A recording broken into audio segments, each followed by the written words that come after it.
It's an awesome night for Royce. I was up in the office with him, and I was going back and forth with a couple teams.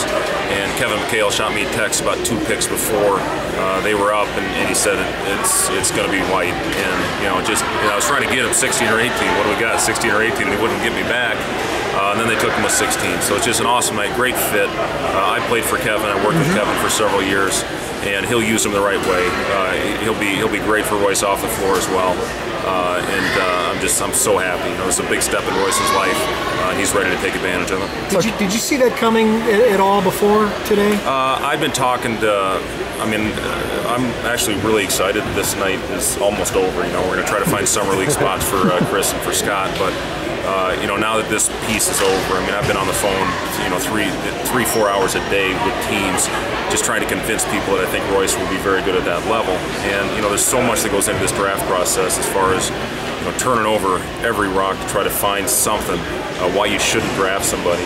But the uniqueness of Royce's game, people just kept going back to that. There's just not many people his size that can do what he does and has his skill set.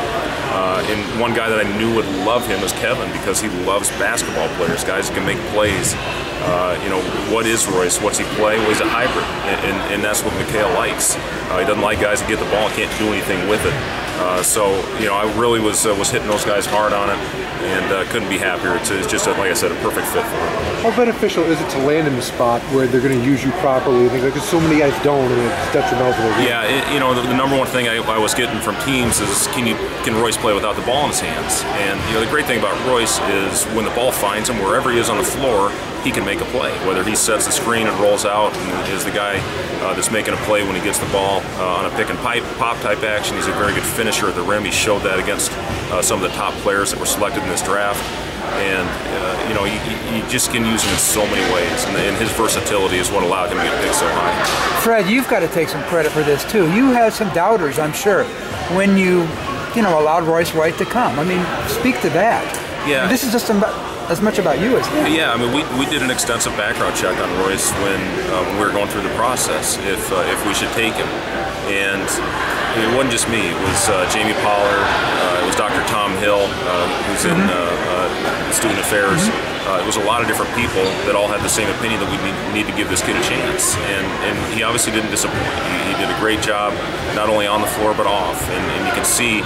He's one of the most popular players in the short amount of time that he was here, I think, in the history of Iowa State basketball. And that's a credit to him for growing as a person, continuing to work on his game and growing as a basketball player. What does it say that he decided to hold this night here at Iowa State Names? Well, and to invite Orchard Place, the charity that helps kids with anxiety disorders, just all the good that he's done with some of his celebrity status in a very small market. Now he goes out on the national stage and he's able to share his story a little bit more.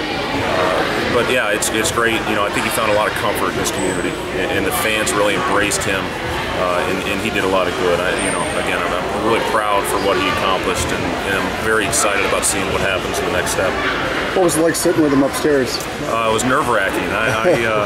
Again, I was going back and forth with his agent, who I know very well, and back and forth with several teams. And we hear, okay, this team's out now. Okay, this team's out now. We'd heard at one point Houston may be off him, and then, like I said, when I got the text from Kevin McHale saying we're going to take him, it was a huge relief. My heart was pounding, which isn't good for the heart condition. Whether it was going to be 16 or 18, when they were on the board, and it took forever. The clock ran out. It took another minute or two before the pick came out. Felt like about an hour, but again, perfect fit for him, and I'm very excited. Kevin texted you after 14? He texted me after 14, yeah, and said, we're going to take him. And I didn't say anything to anybody because I've seen things happen in the draft where, okay, this trade comes up, we can't refuse it.